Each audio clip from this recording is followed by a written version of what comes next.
So I think what I did earlier, let me pause this real quick so we don't have to have all this.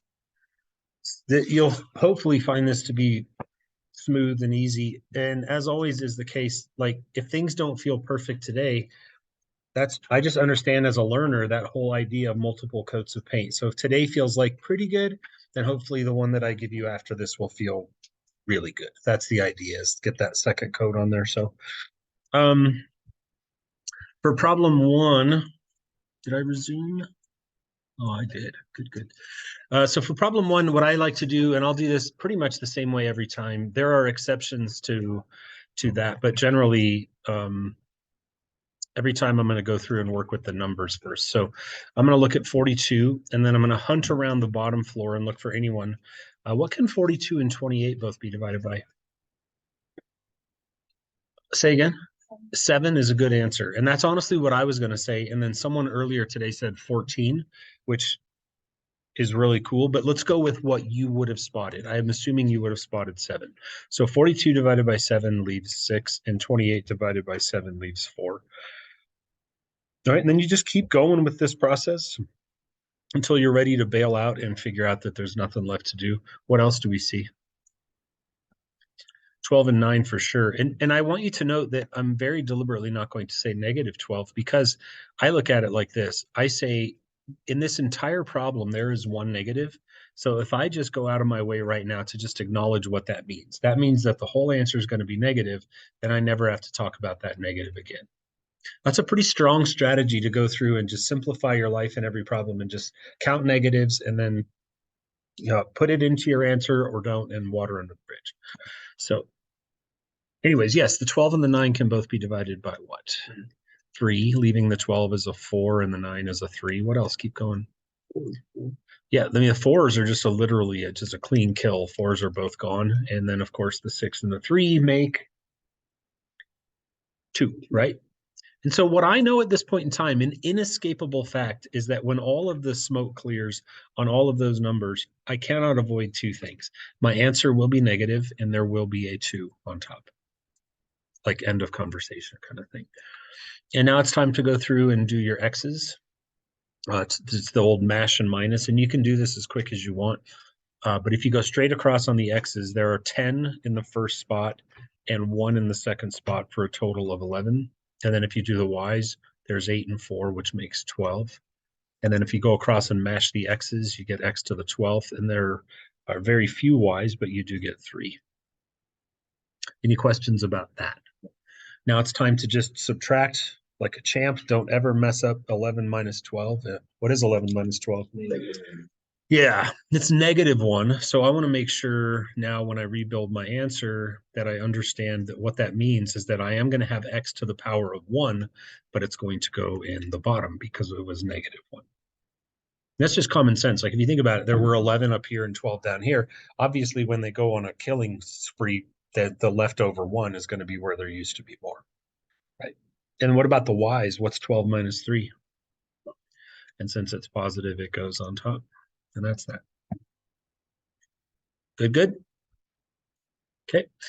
The second one is just really, I mean, I can imagine how nightmarish the last month of this class has been if you're not good at factoring.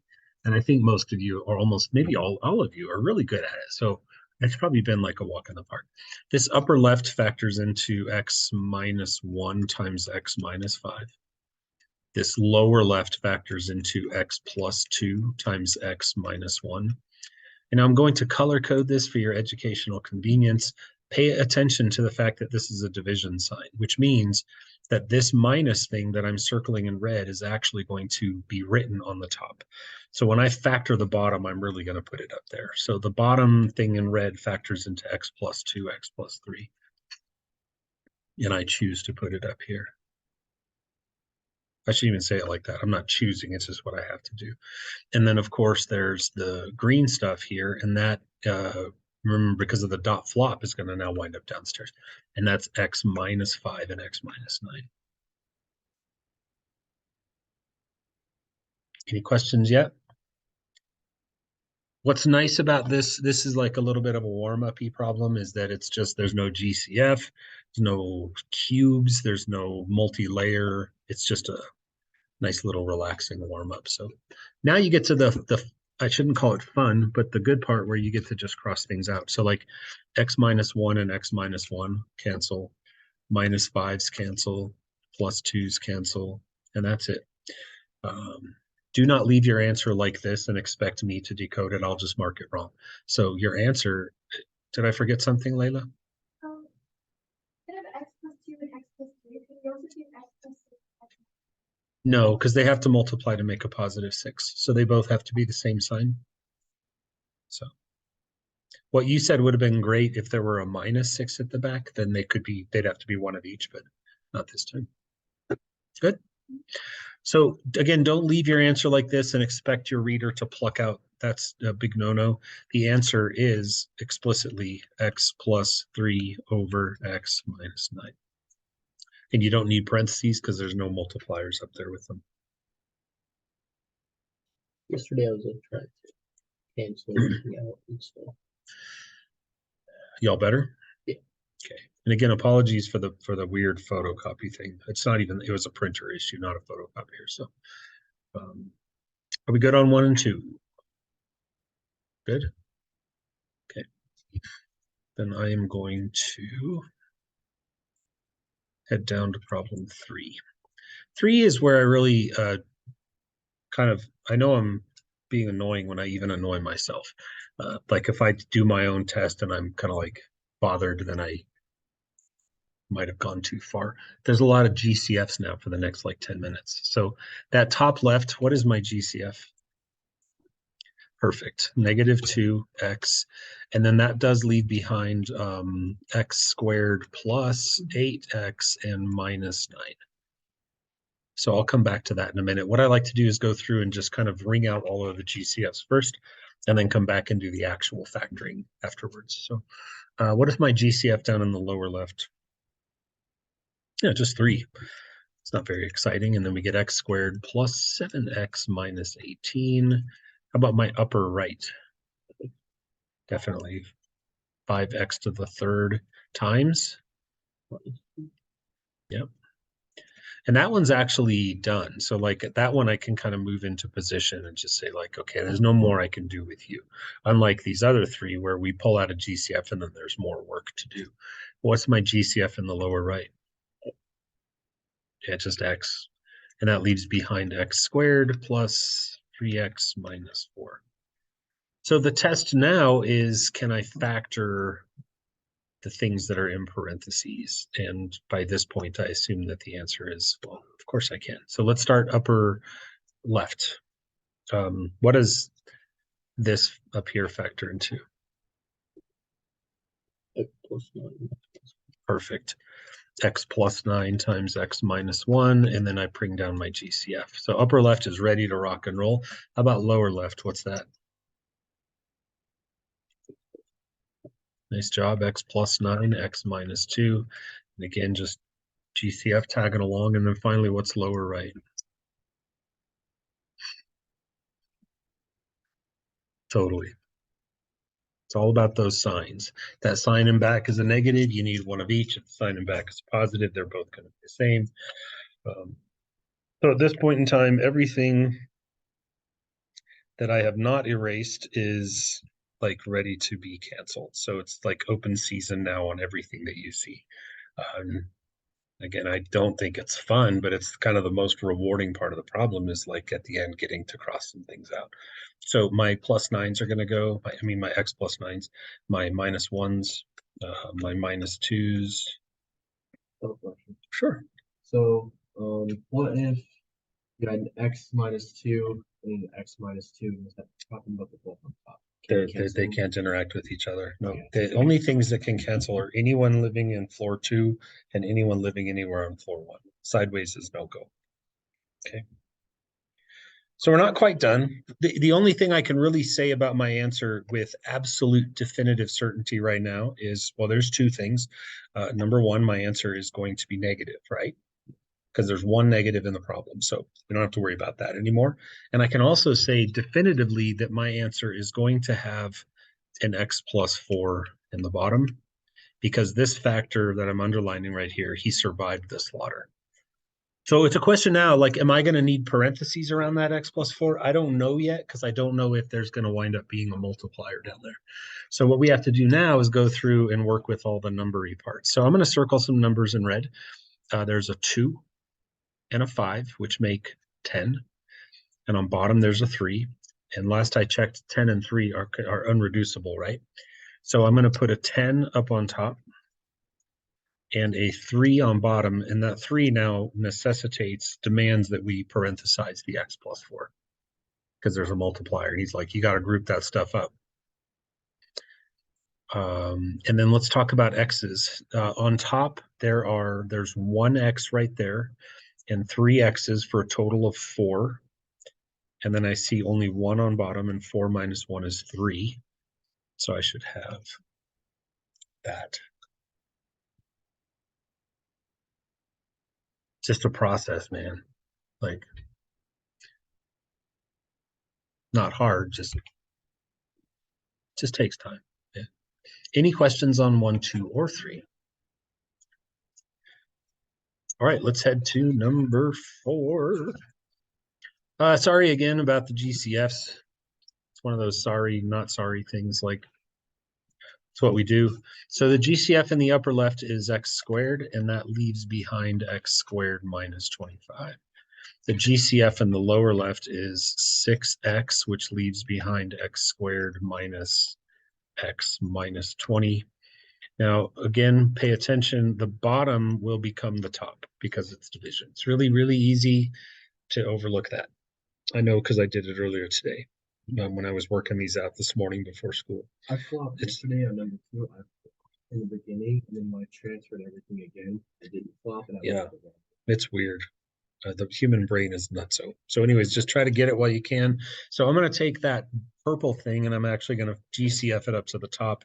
And it factors out a -3 and an x. And then it leaves behind x squared minus 16.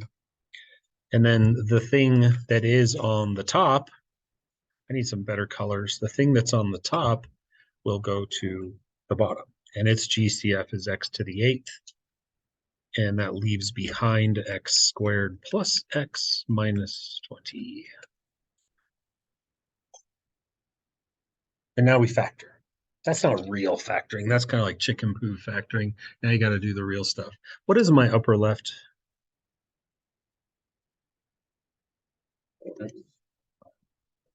Yeah, it's just a basic textbook difference of 2 squares. My lower left should be 6x times x minus 5 times x plus 4. My upper right should be -3x times, again, a very, very basic difference of 2 squares, x plus 4, x minus 4. And then my lower right is x to the 8th times a super easy factoring problem of x plus 5 times x minus 4. It's a process. And once all of the sort of preliminary GCFE stuff is done, and I don't want you erasing all your work like I'm doing. I'm just trying to be as tidy as I can for presentation's sake. But like, I got to read this all when you do it. So you keep all your scrappy pieces laying around. I want to see that stuff. Your intermediary sort of steps are important. What's that? Yeah, just keep all your stuff. Keep your parts and pieces. All right, so now the fun part, and by fun I mean like maybe less unfun. I'm going to cancel out my x plus 5s. I'm going to cancel out these x minus 4s. I'm going to cancel out these x plus 4s, and I'm going to cancel out these x minus 5s. There are no more parenthesized factors in this problem. They all died, all 8 of them.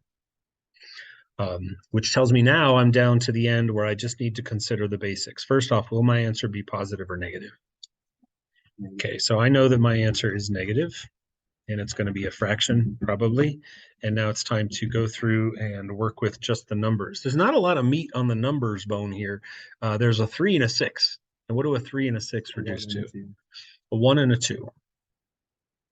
And I would like you to sort of take mental note or otherwise that I'm not going to put the 1 yet, because the 1 might not be necessary. If there's something else on top, then 1's like, I don't need to be here. So I'll just hold off on him for a second. And now it's time to do the mash and minus. And you can kind of do you can do this as quick as you want. So like go across the top. How many X's you get? 3, Go across the bottom. How many you get? 9. And what's 3 minus 9? -6, which tells me I better put my X to the +6, but on bottom. And what's that? You do need the 1 because it becomes clear now that there's not going to be anything else up there to hold this fraction together. Still good? All right. There's 2 more, and these are certainly the harder of the 6. So if you struggled on the last 2, there's nothing wrong with you. Quite the contrary, you're perfectly normal because these are supposed to be the harder ones. Is this as hard as it gets for us? Yeah. You betcha. Except after this, then we do adding and subtracting, and that's a lot harder. But so for multiplication and division, this is the Forgot. yeah. What's nice about multiplying and dividing is you just have to know how to factor with plus and minus. Oh boy, just I better not go down that road right now. So it's definitely harder. And that'll be the last thing we do this year is plus and minus rational numbers. So, all right, let's get to number 5. This is the multivariable factoring that we did a day's worth of practice on. And what the message I tried to get across to you was just ignore the y's. Just ignore the second variable. And when you build it, you're factoring it like you're doing it the same way that you always have. You just need to add y's strategically in to build that extra stuff. So I know that the top left has to be this. And I know that because 3 is a prime number. And then the more you practice factoring, you realize that there's going to be a 5 and a 2. And you also realize quite perfectly where they have to go. The 5y has to go there, and the 2y has to go there.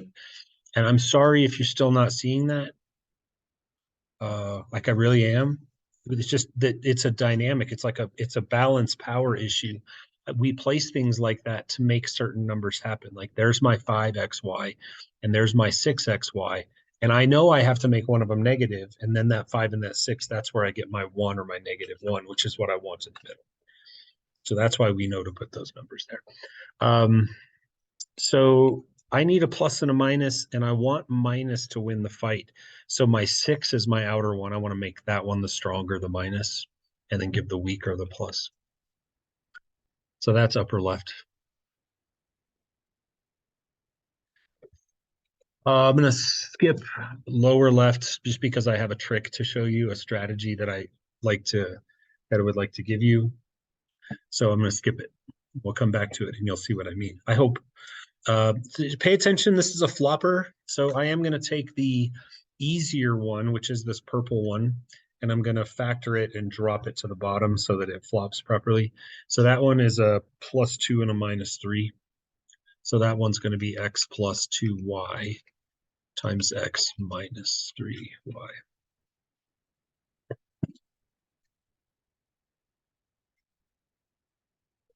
Now, the next one that we have to factor is the bottom. I'm going to point to it with an arrow. I'm tired. I don't want to use that green anymore because it hurts my eyes. And you probably don't like it either. So that bottom one is about to become the top. And why is it harder than normal factoring? It's a 4, so you can split it into 4x, 1x, or 2x, 2x. And that's always going to make factoring more difficult, right? When there's options. So I was just going to tell you that you can use, I really lost someone when I said this earlier. I felt so bad. You can use things that already exist in the problem to give you clues. So I think about these things, and this is not a guarantee, but I look at these things. I'm underlining them in the ugly green. Do you see how they both start with X? So maybe someone's trying to tell me that that's what one of my factors should look like on top, right? So I'm thinking to myself that maybe if I do it like this, instead of even worrying about the 2x and 2x, then maybe this one up here with the green arrow pointing to it will wind up matching one of these ones on the bottom. I hope that makes some sense. And if it doesn't, then all I can tell you is pretend like you never heard me say that and just carry on factoring everything the way you know how. But throughout these problems, you will see hints if you do easy factoring, the easy factors will give you hints for the harder factors. And so I look at this and I say, one of these on the bottom is hopefully going to be a match, right? And which one does it have to be? Again, this is just a simple logic question. No, we are factoring what I'm circling in red. Don't forget the bottom becomes the top. Looking at that back number, let me give you a hint, 3. Which of those two factors on bottom has to be your hint? The 3. This is probably going to be one of my factors. Just because the nature of these problems and where we're at in our education and what we're trying to get you to do, we're probably going to plant lots of things that can cancel. And there's no way in hell that x plus 2y can cancel, because there's no way the thing in the red box could ever end with a 2y, because it's a 3. 2 doesn't go into 3. So again, if all this is losing you, then just factor and ignore me and just business as usual. So does this work? Like if, yes. I don't actually know, and it shouldn't be, should it? It should be a positive, shouldn't it? Right. So that actually is not going to be the clue. That's not going to be the canceller, is it? It's going to come from somewhere else. Good on you. Good thinking. Good eyes. So a 4x plus what? Would that be 1y? Like that? Good. So that one actually wasn't a clue at all. Lane's exactly right. So all that yip yapping I'm doing and flapping my dang gums up here, it turns out that we couldn't have canceled that anyways, because the minus on the 3y is unobtainable because of the pluses in the red box, and the 2y is unobtainable because 2 doesn't go into 3. So that one was kind of a dud. This one's good though. So as I think now about how I'm going to embark on this lower left-hand corner, and I sit here with my 2 pairs of parentheses, and I'm like, dang it, I gotta guess. I don't actually have to guess. Where's our clue gonna come from? Yeah, I think so, right? And the reason why is because I know that the 3y can't work because this one ends in a 5. What's up, Anna? No, you're probably not.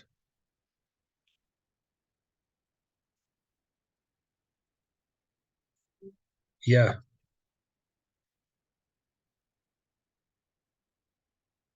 You're not wrong at all. Thank you. So you're right, x minus 2y and x plus 3y. And that makes more sense now. So that clue thing wasn't such a dud after all. So it works better now. So, I saw that and I just thought that. oh, I'm so sorry. No, I'd say that there's generally a pretty good chance that it's your knucklehead math teacher. So thank you, Anna, for bringing that up. I appreciate it. So having said that, now that it's hard to focus when your teacher messes up and you're sitting there and you're still, it's like when someone has a booger in their nose and they're trying to talk to you and you're like, I can't really pay attention to what you're saying because I'm just staring at that dangler. You know what I'm saying? So now that we've got all my mistakes out in the open, are we ready? All right, so let's talk about the lower left. Again, why? This may not be a smart question. Give me 2 good reasons why this one with the arrows up here pointing to it is probably not going to be our clue.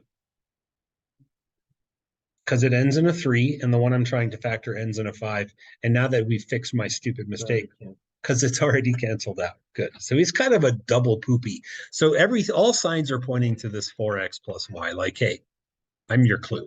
So I'm thinking I'm going to build one of them as 4x plus y. And then the other one naturally has to be 2x. And it just has no choice but to be minus 5y. Because you got to make that minus 5y squared in the back. There's only one way to get that done. And now that we've survived all that madness and that incompetence, then it's time to cancel things out. So there's a lot of progress to be had here. So 4x plus y's, x minus 2y's, x plus 3y's, and that's it. So your final answer is 3x plus 5y over 2x minus 5y. Is it? Still good? Last one. The last one has a couple things in it that I was unable to fit anywhere else. So this problem exists for the purpose of allowing us to talk about two things in particular. So when you first looked at this practice quiz yesterday, this 0 was not here at the end, and it looked like a 25. You remember, if you got there, you're like, what am I supposed to do with that? Well, nothing, because the 0 makes it a world of difference. And so with the 0 there, it is something special. And this is not a flopper. This is just a straight up. So let's start with the upper left. What have you learned? How do we attack this upper left? What do you pull out? Why would you pull out a -6? Just switch them to the X. Nice. Excellent answer. Good job. We always want to pull that negative to flip minus into the right order. Good job. And then the lower left is really not a factorable entity. It's just some junk, 8 and a bunch of X's. So we'll leave him there. The upper right is a GCF. What is the GCF in the upper right? Perfect. -3x, which leaves behind x squared plus 5x and plus 25. And I know that one of the primary concerns, one of my stronger students second hour had a primary concern and said, what am I supposed to do with x squared plus 5x plus 25? I can figure it out. You shouldn't be able to figure that out. And that's because of the printer issue that I had prevented you from seeing something that, of course, you need to Is there a see. 1 supposed to be there? No, you'll see. So just let that sit there. And it's okay. You're uncomfortable with that because you're like, what is going on with x squared plus 5? Just wait. Wait. So now that the lower right is fixed and says what it should say, pull out its GCF. What is his GCF? It is 2. And what does that leave behind? X cubed minus 125. It is not a difference of squares. It's a difference of cubes. So now that the 2.5 is a 250, and you can take half of it to get 125, then you're like, yeah, there's what I was trying to get. And I had it, it just didn't show up. So that's a difference of cubes. That's an AB problem, short set, long set. So A in this case would be X, and B in this case would be 5. And I'm guessing you know where this is headed, but let's work it out.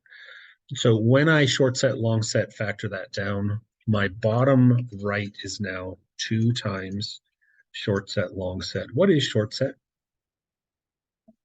X minus 5. And what is long set?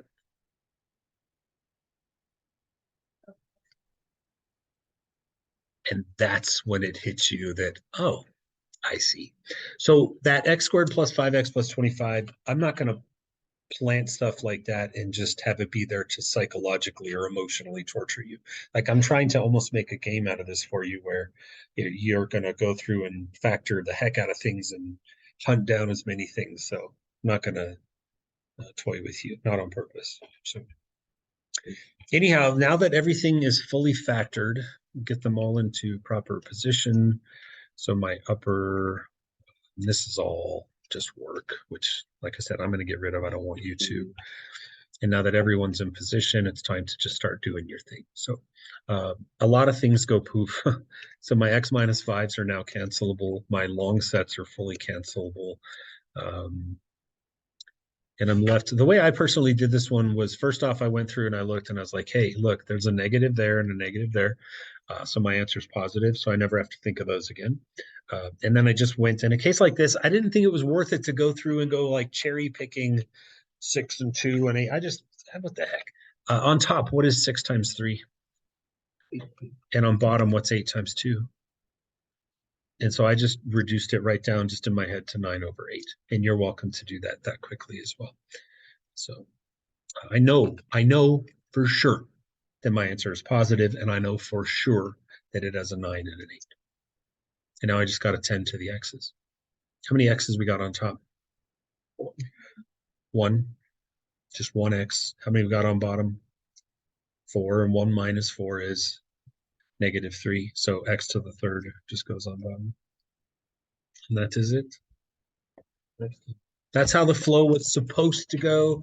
I'm going to hand out the second practice quiz. You have the rest of the hour. I do have an answer key, but Which one was mistake?